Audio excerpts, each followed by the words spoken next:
I'm Bobby Belt from 105 through the Fan in Dallas. That is the radio flagship home of your Dallas Cowboys. As always, we've got the three-time Super Bowl champ and six-time Pro Bowler Nate Newton here. Yes. And our special Cowboys alumni this evening is one of the NFL's all-time greatest sack artists.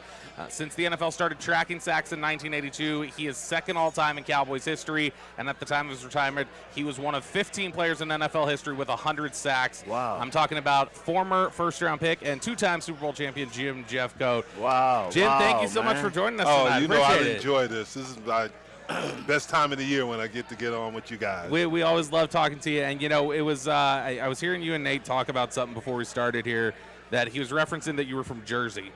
Yes. And I know that's where you started. So you were, if I've got the trajectory right, you were in New Jersey. You were a nose guard initially. You were not a No. edge rusher. No? I was an outside. I had never put my hand in the ground. That's what it was. It was no hand in the ground. Yeah. But you were in New Jersey.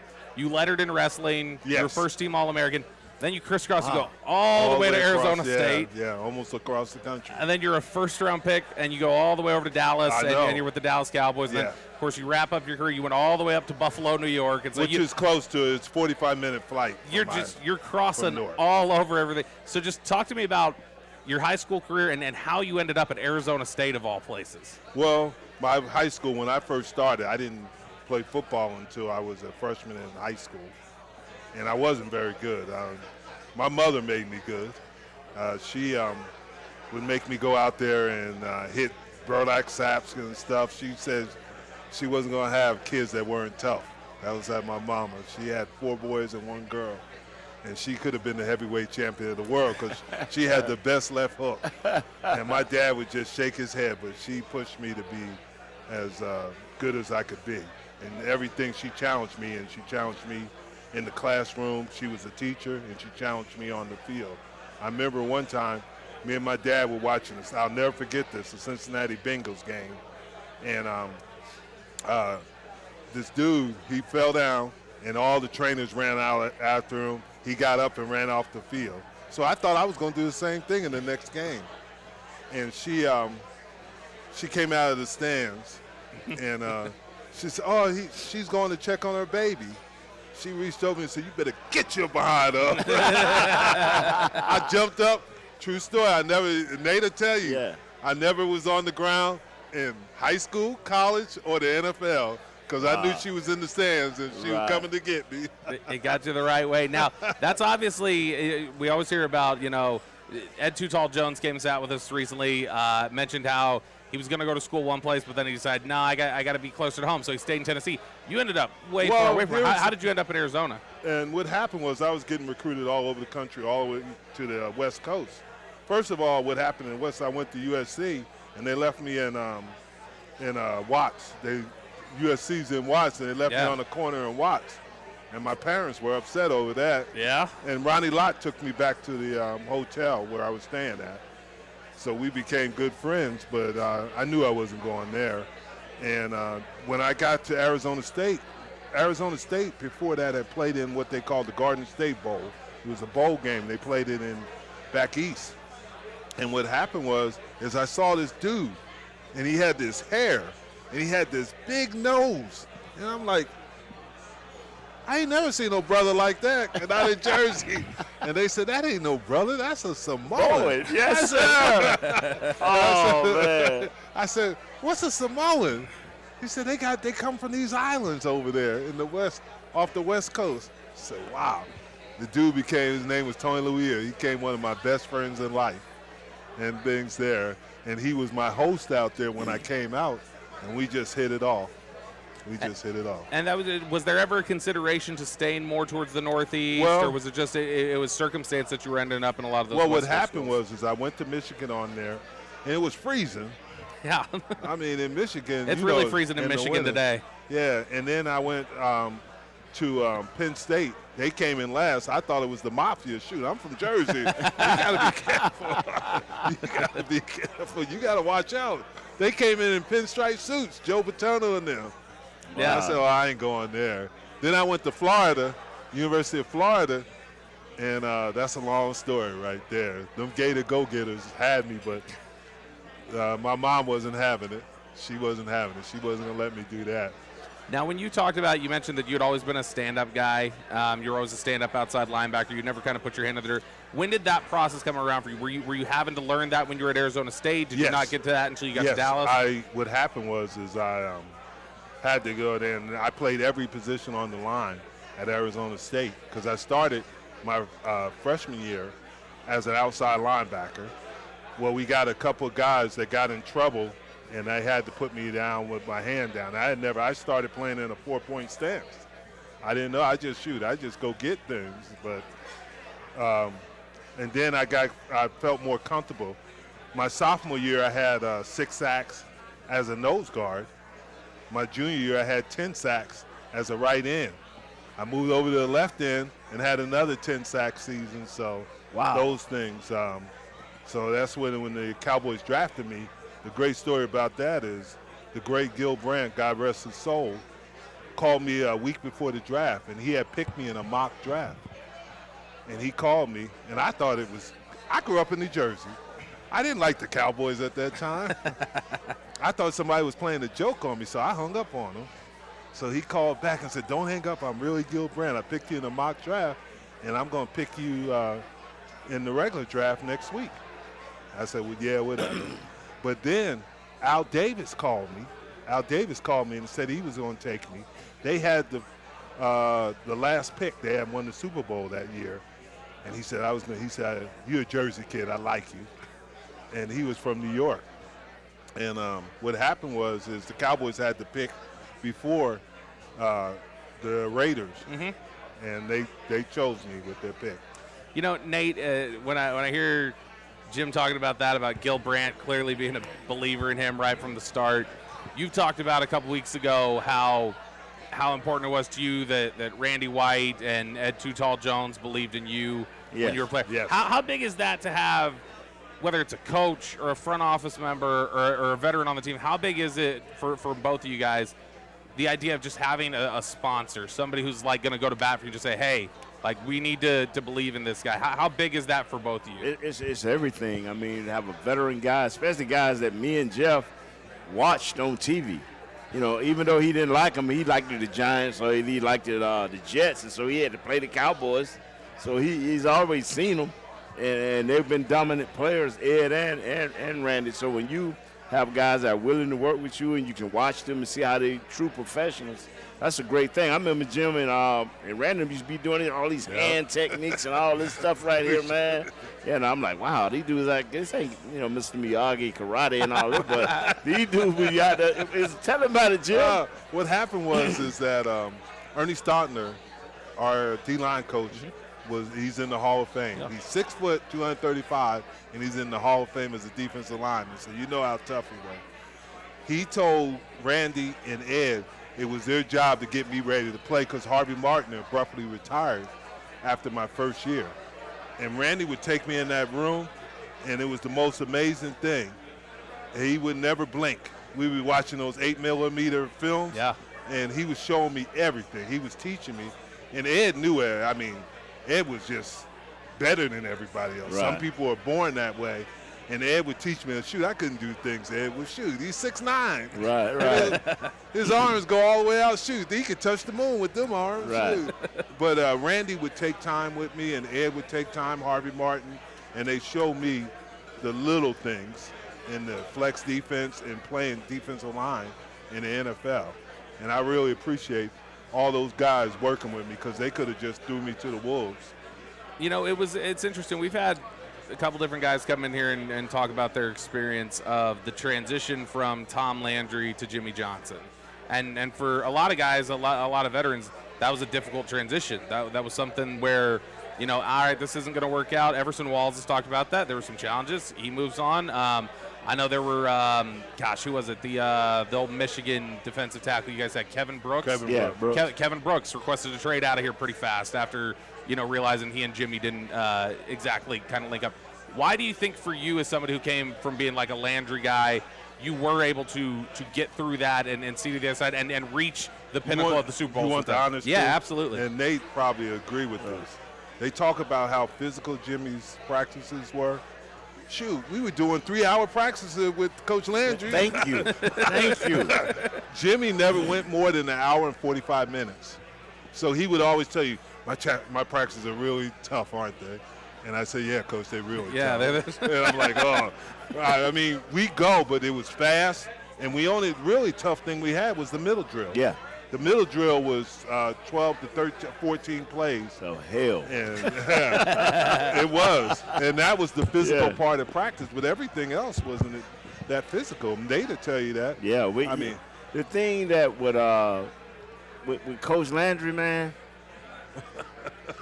man, I think we used to be like almost 35 minutes of conditioning with Coach Landry, bro. I mean, he crabbing the field, running. I'm like, man, I ain't going to never make it. I know. I was say, y'all made they it, had man. these things called woes and goes. Yeah, man. And it wasn't anything because Coach Landry had a lot of success. You never could take anything away from that. But Jimmy's things were up-tempo, fast. Get on the field and get off. And that was the thing. And we had both been through Coach Landry. Yeah. We were out there 3.5 hours. Yes, and the bro. meetings were long, too. They would shoot. He critiqued every position. Now, I've got we're going to take our first break here on the SWBC Cowboys Crosstalk. We got Jim Jeffcoat joining us tonight as our special guest. When we come back, I want to touch on one thing before we kind of transition over and look at some of the stuff that's happened recently with the Cowboys on the football field. But just as a tease ahead and a look ahead, we've had these discussions before with guys in the secondary who were on those teams. You know, a Ray Horton and a Thomas Everett and all the competition that was there. So one of the things I'd like to hear from you about going into the 1992 season, the acquisition of Charles Haley, how did you remain keeping that competitive instead of keeping that as a slight or potentially being slighted by that? I'd like to hear how your perspective was on that. That's next on the SWBC Cowboys Crosstalk.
Solutions for individuals and businesses are just a click away. Visit SWBC.com to learn more and start your next adventure. Welcome back to the Cowboys Club at the Star in Frisco for the SWBC Cowboys Crosstalk. We're coming to you live on the Dallas Cowboys Radio Network, DallasCowboys.com, and all other associated social media platforms. I'm Bobby Belt from 105.3 The Fan in Dallas. That's the radio flagship home of your Dallas Cowboys. As always, we've got the 3-time Super Bowl champ and 6-time Pro Bowler Nate Newton here with us tonight. And our Cowboys alumni this evening is none other than Jim Jeffcoat. Yes, sir. And Jim, I was just asking you about this as we were going to break, and I've asked various guys this question who were on those teams because it really could apply to almost any of the position groups that were on that 92, 93 team, 94 even. You had really talented offensive linemen. Nate talks about seeing Larry Allen for the first time being like, oh, gosh, please don't play my position because you're good. You had guys like Ron Stone on there who would go on to become Pro Bowlers. And in the secondary, Ray Horton's a starter. And right. You go get Thomas Everett. And, Dave Campos told the story of heading into the 93 season. Y'all have won the Super Bowl, and Jimmy just goes, Darren Woodson's starting at safety. And it's like, okay. And I've asked a couple different guys, Darren Woodson, Darren Smith, various guys, like, how did you guys not take – how were you able to just not take it personal and have an ego check? How were you able to maintain competitiveness and that team unity without the problem? And for you, the biggest example that probably exists on that 92 team, the acquisition of Charles Haley. Well, it's interesting. Jimmy, when they acquired Charles, Jimmy called me in the office, and he said, hey, we got Haley, and we're going to start Tony Tolbert and Charles Haley. But he said, I'm going to make you very valuable. And I said, what do you mean, Coach? He said, I'm going to make you the Dennis Rodman of the NFL. He told me that. And he said, you're just going to rush quarterbacks.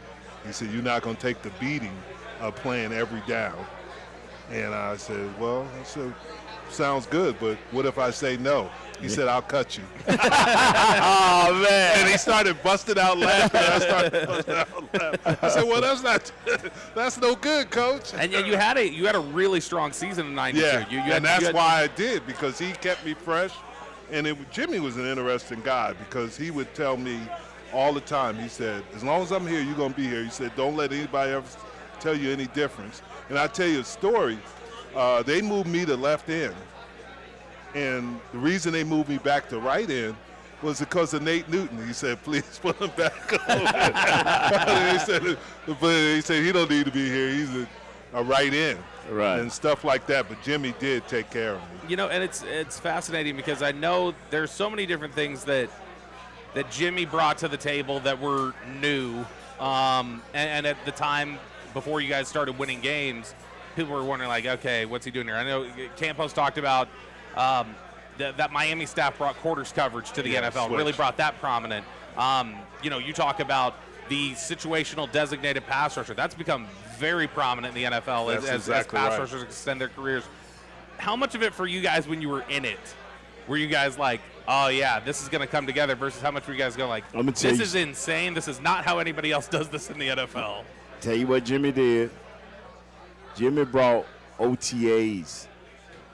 He brought OTAs. Thank Jimmy Johnson for that. Mm-hmm. He brought a true defensive line rotation to the NFL. I mean, true, not no maybes. These guys rotated, mm-hmm. And now maybe after we got into the playoff, the rotation wasn't as much. You have you get cut down to Tolbert, Charles, and him. Yeah, it wouldn't be a fourth guy. Same way with the D-line. It wouldn't be a fourth guy. Just like a basketball game, just like the playoffs for the basketball in the NBA. The rotations get smaller, but they started that. Jimmy started that. Which is very prominent today. A lot of teams use that. Yeah, so even – and I got the same story that he got when he was trying to find the best 5 offensive linemen. He said, we're going to move you to right tackle. Hey, I'm a 6'2", 6'3", playing right tackle against Reggie White. And he said, we want the 5 best guys. You at right tackle. I said, Coach. He said, yeah, I know. But you one of the top 5. And he said, he didn't give me an opportunity to ask a question. He told me, he said, if you don't want to do that, we can send you home. That's how he was. Yeah. There's the very famous mic'd up segment from the mic'd up footage of you guys on the sideline from the Rose Bowl in Super Bowl 27. And I think it's the 4th down play. It's right after Kenny Norton had stopped Kenneth Davis, I think it was, in the hole. Yep. And then there was the interception where Kelly was rolling out and trying to throw it. And there's this mic'd up segment of it's Ray Horton who notices what's going on and tells Butch Davis, like, this is what they're doing. Yeah. And they, like, scramble to cover it, get it covered, and then there's the interception there. Ray Horton had every reason probably to be a little bitter about where his standing was on the team at that point. How did you guys manage that buy-in, though? How did you guys all manage to, like, hey, even if we're out of place, I'm still here, I'm still engaged? Because that's something that NFL teams today really struggle to keep people engaged who have lost jobs. Well, it was like a family. I mean, everybody comes from different situations, but we were family. When we went on that field, we might not have been the best players out there. That's right. But we played the best. Jimmy said something interesting when he got here. He walked in the first meeting, and he said, we're going to play like champions, we're going to practice like champions, because we will be champions. And if you believe that, there were only 2 defensive linemen from 1989, his first year, that were there for the Super Bowls. That was myself and Tony Tolbert. Everybody else was gone. On offense, Nate and Gogan and Mark Tuanay, and there weren't a lot of players left because we believed that what Jimmy was selling, and he made sure that he had guys that believed in how he was done things. And you talked about the rotation. When we played the Bills the second time, the offensive lineman, John Fina, was crying. He said, that ain't fair. Y'all got too many guys. That rotate because we come in fresh. Man, we were ready to go. That's funny. Mark Schlereth has been in the news this week for talking about the Cowboys, which we'll get to that topic here in just a sec. But Schlereth, I know, has told the story that I think he said it was 92, that he was with Washington, and he said he was standing out there and he watched the Cowboys come onto the field to warm up. And he said he looked over at the field and he goes, we don't have a single guy who would start for that football team. We are going to get our asses kicked today. He's like, I knew we were done when I saw that football team in the field. So there was that air and that way you guys carried yourself. And kind of transitioning it to present day, it feels like obviously it's super early. You don't want to make comparisons to multiple-time champions and Hall of Famer like Jimmy Johnson. But it feels like at least that family and the rotation and the buy-in and stuff, it feels like that's a lot of what Brian Schottenheimer's trying to do. Well, here. This is not a knock to anybody within the organization, but the way you build defenses is inside. And you got to have a rotation in there because they take a pounding. I mean, they're getting hit from every direction and angles, and so it's hard on them. So you got to have fresh guys that can go in. That gives you the only opportunity to play against these like Detroit. Detroit can run the ball with those 2 running backs. Yeah. And that was a little bit of the issue for them, is that you can't just sit there. Those guys take a pounding in there. I mean, you need at least 3 or 4. Like Nate said, it whittles down when you get to the playoffs, but you got to have some fresh bodies inside. It's easier to play defensive end than it is to play defensive tackle. Yeah, I mean, that's something that, Nate Tyrone Crawford's talked about, is the idea of, man, when I had to play on the interior, I felt like I'd been in a car wreck the next day. Micah Parsons, before he left here, talked about rushing up the A-gap. He took a beating in there. Because, I mean, that's the job that you guys are trying to do on the inside is you're bracketing them, you're double teaming them, you're trying to beat them up there on the interior. Yeah, it's just, wow. I mean, I don't do errors anymore. You've heard me say I don't do errors because what Ernie Stotler and his coach, defensive line coach, what they went through in the 50s and 60s was a little bit different in the 70s and the 80s, was a little bit different in the 90s and the early 2000s. And now, one thing I do like about now, and I tell people, is now everybody's on the same page. Yes. Like the 49ers used to practice 2 hours and 15 minutes, but they basically be in no pads. They just wide open running as fast as they can. Whereas we was going to be 145, but we're going to be padded up at least half of the practice. And it's going to be physical. Yeah, it's going to be physical. It's going to be physical. Each coach was allowed to run his organization, but now that's out the window. You get the same amount of padded practices. These practices can't go but so long, and players, so you're fresher. Like I was telling Jim he was a workout animal.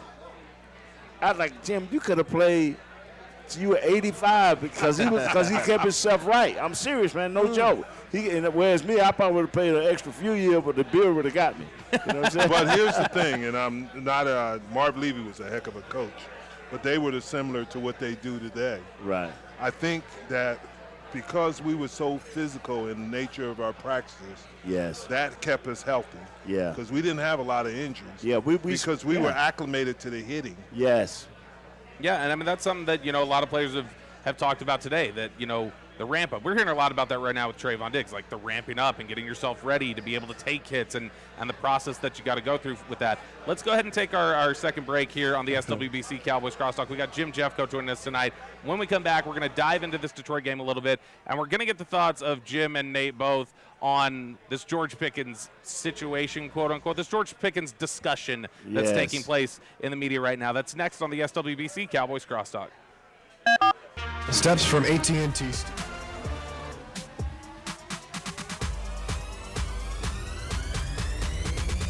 Go Cowboys!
And you're live. Back to SWBC Mortgage's Dallas Cowboys Crosstalk. Yeah, check this out. Broadcasting live from the Cowboys Club at the Star in Frisco. Want to use what the pros use and Mickey Spagnola uses? Jack Black is the official men's skincare brand of the Dallas Cowboys. Visit getjackblack.com today. He does. He loves it. When he sat here, he told us how much he loved Get Jack Black. Welcome back to the Cowboys Club at the Star in Frisco for the SWBC Cowboys Crosstalk. Coming to you live on the Dallas Cowboys Radio Network, dallascowboys.com, and all other associated social media platforms. I'm Bobby Belt from 105.3 The Fan. That's the radio flagship home of the Dallas Cowboys. Joined tonight, as always, by the three-time Super Bowl champ, six-time Pro Bowler Nate Newton, and our special Cowboys alumni this evening is defensive end Jim Jeffcoat. Damn. So we talked about this, guys, a little bit going to the break. First off, before we get into some of the specifics, I guess, about this George Pickens discussion, I'd like to hear from both of you, Jim and then Nate, just overall takeaways from the game, what you saw out there with the three-game winning streak getting snapped. Well, before the game, one of my friends asked me about it. I said, if they can stop the run, they have an opportunity. Because the most frustrating thing for a defense is a team being able to run the ball consistently, and they were. And then they have St. John's, St. Brown. Yeah. St. Brown, and he's an exceptional receiver, and they do have that talent. But that running game is what got them. No, yeah. I mean, the running game and having success in that, and that's difficult. If you can't stop the running game, you can't rush the quarterback. And they did what I call a classic San Francisco move, whereas they just let Montgomery kind of beat up that Exactly. middle, and then they would let Jameer hit up in there right on the corners of the edge, but then they went to throwing to him. They went to throwing to him, making our linebackers become. It made us very vulnerable. So now we had to spread out to deal with this. Exactly. Then we had Ahmad doing his thing, then James. And they did a masterful job as a coaching staff and outflanking us with their players. They got the mismatches they needed all game long. Yeah. And it showed up. And it felt like some of that, the leak out throws to Jahmyr Gibbs, that completely killed them wanting to blitz. The Yeah. first drive, they were going blitz heavy, and then it was clear they're like, we're going to make ourselves way too vulnerable to what Gibbs is doing here, especially because I don't think they thought Amon-Ra St. Brown was going to play. Yeah. And then when Amon-Ra St. Brown is out there, and he clearly looks totally fine, and that's more like an NBA injury report the Lions put out there, but he looked totally fine out there and was able to run at full speed and was basically doing Rockette high kicks pregame. That when you have St. Brown out there, you got to account for him. Now that changes up what they thought they were going to have to devote resources. And they get the stop on the first drive, but you could see the explosiveness of Gibbs even on that first drive, and it felt like it changed things up. Nate, I'm curious for you on the offensive side. Felt like this was a tough game for them to be able to protect Dak consistently. He was feeling a lot of heat in this game. What did you see when you went back and watched the offensive line? Every week you've heard me sit here, and I've been trying. Our offensive line has not performed as good as everybody thought because Dak has been doing a masterful job of manipulating the pocket. He couldn't do that this week. He couldn't do that last week. He didn't not manipulate that pocket, and it showed up. Across the board, we had breakdowns, and that's what you can't have. If it's one thing when it's one tackle or another tackle, you can turn to protection. But when in the middle of your offense, your centers and guard are not playing well, you got problems. And it got us that. It got us in Denver. It got us in the Chicago game. It got us in the Carolina game. Whenever our middle don't perform well, that's guards, and our center and two guards don't perform well, above average, this is what you can expect. Yeah, and I mean, give them credit for they scrapped, they fought, they brought it back brought it back to a possession. They were not able to get that one stop in the fourth quarter, which is honestly that's been kind of the story of the year, that when they lose games, it's usually they can't get one stop. They need one stop and they can't get it. And Nate will tell you this, especially with the offensive line, is continuity. Yes. And the injuries disturbed that continuity for the offensive line. And that was the thing you saw on the offensive line is the left tackle was out. Yeah, Guyton was missing. And things Guyton and stuff like that. And you need that continuity. This is one thing, and I don't want to make people mad at me, but I got to tell you this. And this is what happened when Jimmy came. You can sustain winning longer when you have better talent. True. When we got to where we was, Jim Jeffcoat could start. But him and Jimmy worked it out, so, okay, you become a great pass rusher. Instead of being our every down defensive end, we had Russell Maryland. We had Tony Casillas. We had 4 or 5 starters. But when you have that as your depth, you can win longer. It happens in baseball all the time. It ain't that we got a home run hitter, but we got guys that can play around him that can be sustained. And that's the thing. We don't have that depth, y'all. I mean, we don't have it. Yeah. I mean, and it's hard in this day and time because of the salary cap and the way it is. But you look at it, what Nate was saying is you had Kevin Gogan. Yeah. You had John Giesick. I mean, you had guys that could go in there, and they'd start on all the other teams. Giesick we got as a starter from the Raiders. we got Kevin Gogan, and he left and went to the Raiders, became an All-Pro. We got Alan Weingrab, backup from Green Bay, came here and started, left, and came here and played backup, and left here and started. Yep. Ron Stone left here and became All-World at New York. Come on, man. And don't forget Frank Cornish. Yes, sir. I mean, guys hard. Yeah, and Big Baby. Yeah, and Derek Kennard. You know what? We had guys that would not leave because Big Baby could have went somewhere else. Yeah, and he started all those years at the Cardinals. Yes. Yeah. And same with Cornish. He could have left. Yep. And when it started somewhere, Cornish like, nah, dog, I'm good. I mean, I'm good. Come on, man. No, and when we talk about that depth and some of the things that you have when you're talking about on the offensive line, I remember I was talking to somebody in player personnel a couple years ago, and they were talking about offensive line in the NFL today. And they were like, offensive line is a talent-starved position in today's NFL. He said, we don't have – he said, you need 160 offensive linemen to get starters for every team. He's like, we don't have 160 good offensive linemen. And there's a reason NFL. behind it. And I coach college football. Is the schemes are different now. Yes, they are. There's no pounding anymore. Just like Nate said, they're doing the same thing. They're not hitting as much, and they're not teaching and developing, and that's hard on them, and it's not their fault. You're seeing guys that are physically gifted. Yes, sir. But do they understand how to play the position? The angles, Yep. the leverage. Man, right now you go and look, and you say, man, what's that big grassy spot where all the grass go? And you go digging all that grass, and the 3-man and 7-man sled is here rusting. Yeah, he's telling the truth. Yeah, but it's happening in all positions. Yes. And that's unfortunate because you're losing some of the things that made the game so beautiful. That's right. Well, let's talk about one of the big things that came out of this game. We're being joined tonight by Jim Jeffcoat here on the SWBC Cowboys Crosstalk. So one of the big narratives that came out of this game was George Pickens. George Pickens obviously has had a great year for the Cowboys. A lot of discussion about whether the effort was there the way you would want, whether he performed at a level that you would want, particularly once CD went out with the concussion, which CeeDee Lamb looked like he was about on pace to have 300 yards in this game.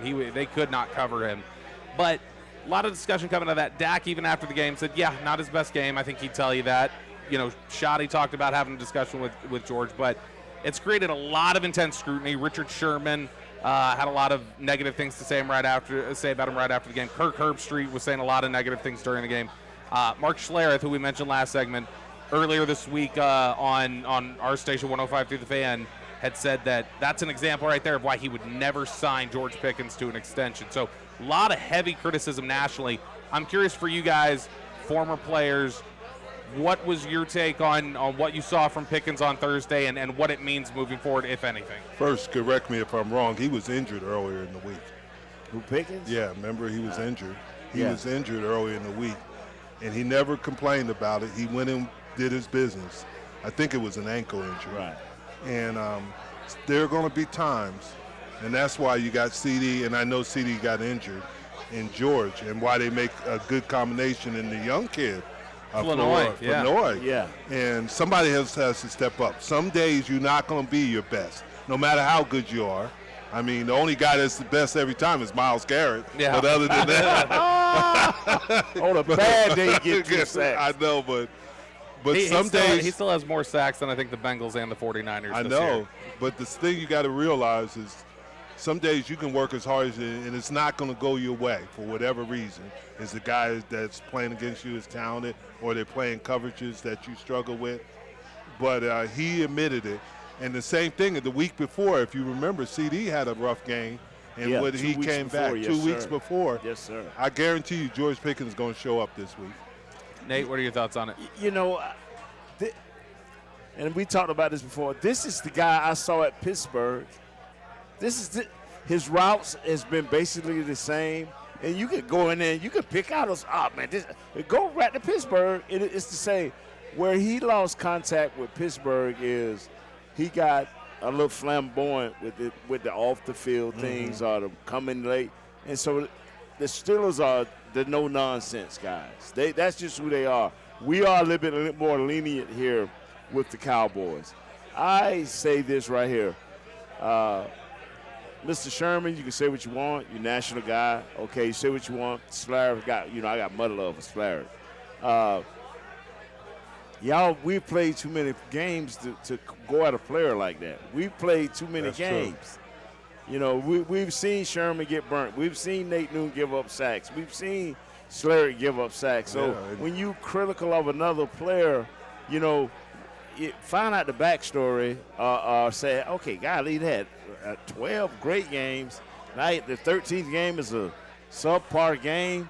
I'm not going at that kid like that. That's right. I'm not. And plus, wide receivers are divas. Yeah. They are divas. You want a little of that. You got to be on that island. You want a little bit of like cockiness to it.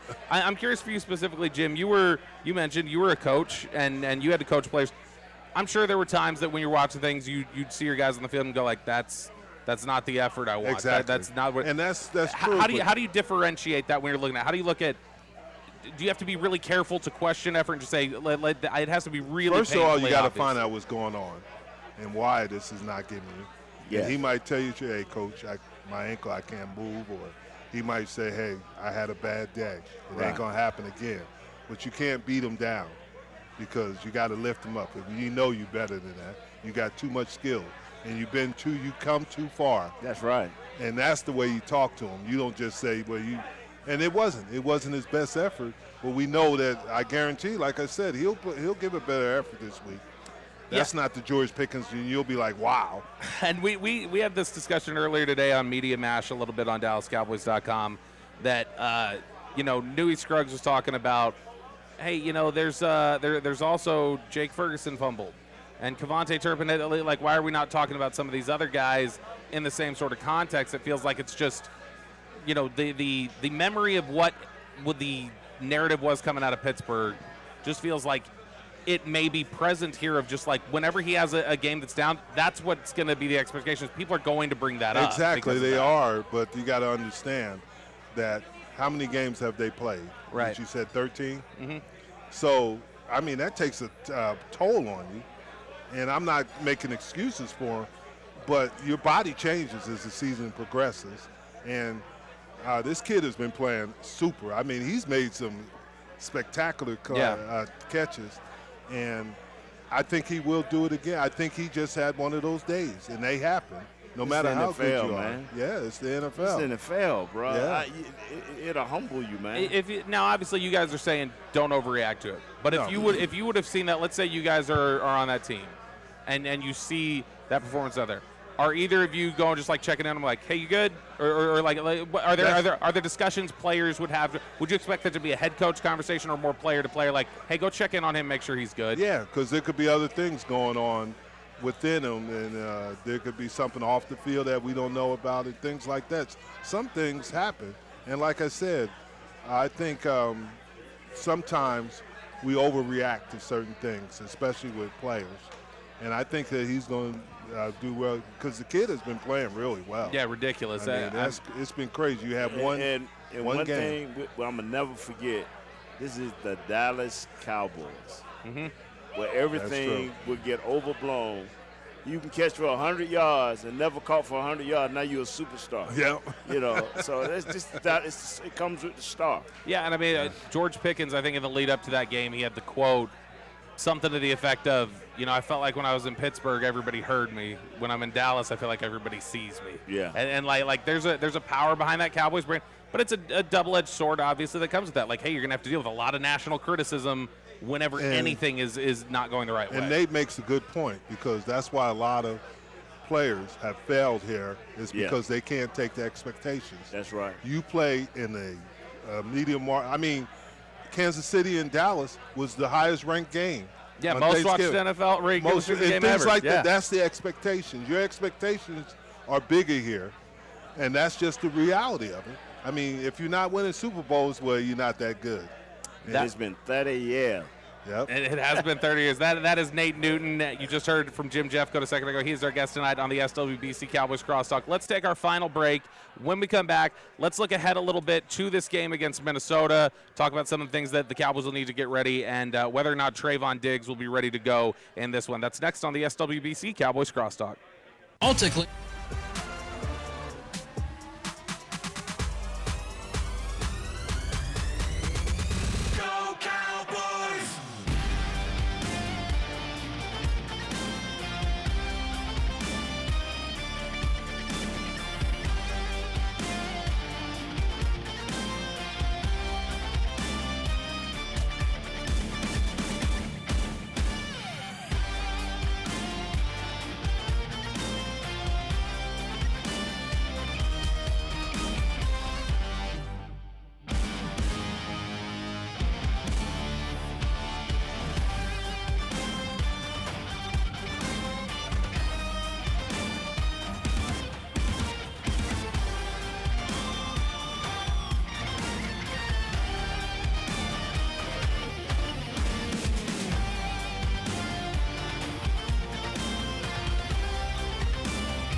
Back to SWBC Mortgage's Dallas Cowboys Crosstalk. Yeah, check this out. Broadcasting live from the Cowboys Club at the Star in Frisco. At SWBC, customized solutions for individuals and businesses are just a click away. Visit SWBC.com to learn more and start your next adventure. Welcome back for the final segment here at the Cowboys Club at the Star in Frisco for the SWBC Cowboys Crosstalk. We're coming to you live on the Dallas Cowboys Radio Network, DallasCowboys.com, and all other associated social media platforms. I'm Bobby Belt from 105 through the Fan. Got the 3-time Super Bowl champ, 6-time Pro Bowler Nate Newton with us. And our special guest this evening, our special Cowboys alumni, is defensive end Jim Jeffcoat. So we've got the Minnesota game coming up here. This is not a Minnesota team that is just terrible. I don't know that the record totally matches up. Defensively, they've been really strong this year. They beat Chicago. You weren't able to do that. They've beaten Detroit this year. They've had some decent victories out there, and that's been a football team that over the last couple of years, their MO, their calling card is generally they kind of fight and that they're going to be a difficult out. But one of the questions that is out there this week is the question of Trayvon Diggs and whether Trayvon Diggs will return. He had his practice window activated last week. There was an expectation he was going to be available, then he was not. Today, Brian Schottenheimer was asked about his availability. This is what he said. He said he's still in the ramp-up period.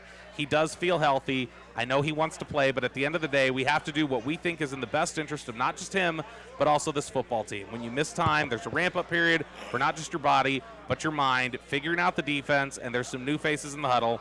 And this was the key quote that got a lot of attention today. I love him as a player, but ultimately, he's got to show us that he's ready to do everything the right way. So when you hear something like that, what do you think Schotty's talking about in terms of getting ready? Is that just a, time on task thing? When you hear something like that, is that more about fitting into what is a very different defense than the one that Trayvon Diggs last played in, since the entire middle of the defense is different now? How do you generally approach that sort of a question? Go ahead, Nate. You know what, man? I learned what it was to be a team guy. Mm-hmm. Jeffcoat has always been a team guy. And so I had to learn. It wasn't about Nate. It was about the team. Exactly. And for a coach to have to go through that, what you just went through and read and said, Trayvon Diggs got all the talent in the world. But does he want to be a part of this team? I don't know. I can't say one way or another. But I wouldn't want the coach to say what this coach just said. Yeah. That's just me. And I agree with what Nate's saying, because it's team first. It's team first. The more successful for your team, everybody eats. Yes. And that's the thing he has to realize, that, he can go somewhere and be a star, but there's a lot of stars in this league that never won Super Bowls or never had the opportunity to play for Super Bowls.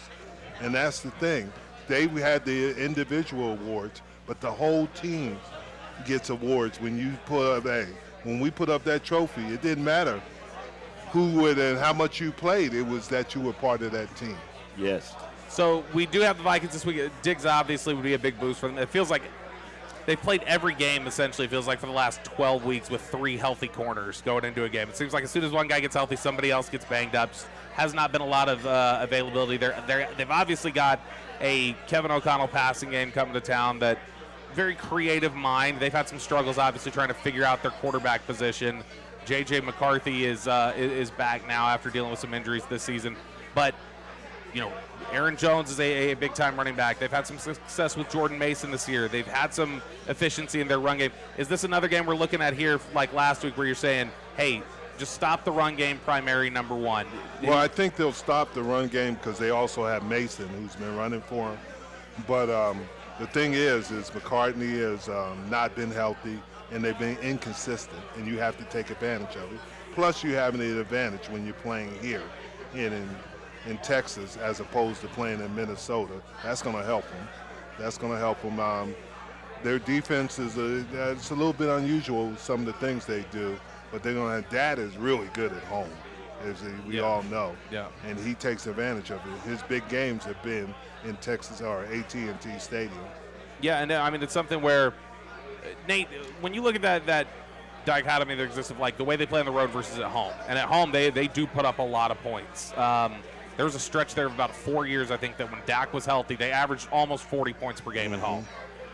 So when you see that, is that just about playing surface, being able to play fast. When you see that they play better at home, do you see anything instantly that makes sense of that? They might just feel more comfortable, but I promise you, they better be ready because Coach Flores coming with it. Yeah, and he's coming with a ball. Very exotic blitz and packages. so exactly. I've always felt that the reason Dak has played well at home, we're more of a run team at home, and maybe I don't. That's what my eyes see. We're more of a run team at home. Our offensive line seem to be more comfortable at home because, you know, they ain't dealing with the noise and the mass confusion. They can hear everything. So, yeah, you can hear at home, and people are a little bit more control. I don't know if they done sold all their tickets to the Snowbirds. You know what I'm saying? I hope we'll have 50% purple or blue up in there, but hey, everybody's home. They're comfortable. The noise level is where they need to be. They can make adjustments. Couple of different injury questions heading into this game. They missed Jadeveon Clowney last week. Clowney's really settled into being a really strong run defender for them, somebody who holds the edge.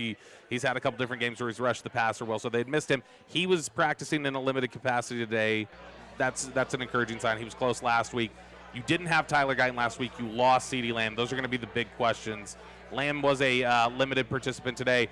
But, Nate, specifically on Guyton, how big for you is it to just say, let's get back to the guys who have all been playing together. Let's make sure that group's out there. What I'm going to say is this right here. If my center and two guards are playing well, Guyton will be all right. But if our center and two guards, because I'm telling you, Flores want to get in your middle and confuse your center, bro. If these three guys play well, Guyton going to be okay. But if our center, because they A-B blitzers, bro. Yeah. Look at the film. They want to confuse you in that middle. So if those three guys in the middle are playing well, Guyton's going to be all right. And Jadeveon Clowney is similar to what I did at the end of my career. Yeah. And the a same mercenary. thing. Yeah. Yeah. But what he does is he creates chaos. Yes. And he does it. I mean, I think a couple games ago he had 6 tackles and 2 sacks. Yep. Yeah. Kansas City. In Kansas City, and he's creating chaos. And he knows he's an old vet.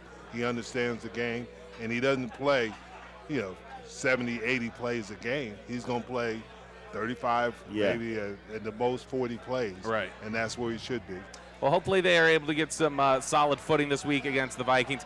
Big news on Monday. Eagles obviously lose. That's continued good news for the Cowboys as they look to stay in this playoff fight. Go ahead, Nate. What you got? Hey, and this guy right here, we don't know who he is. He just showed up. For Nate Newton, Jim Jeffcoat, and this guy who showed up. I'm Bobby Bell. Thank you so much for joining us. We'll talk to you again next week on the SWBC Cowboys Crosstalk. I like that. This has been a production of DallasCowboys.com and the Dallas Cowboys Football Club. How about this, Cowboys? Yeah!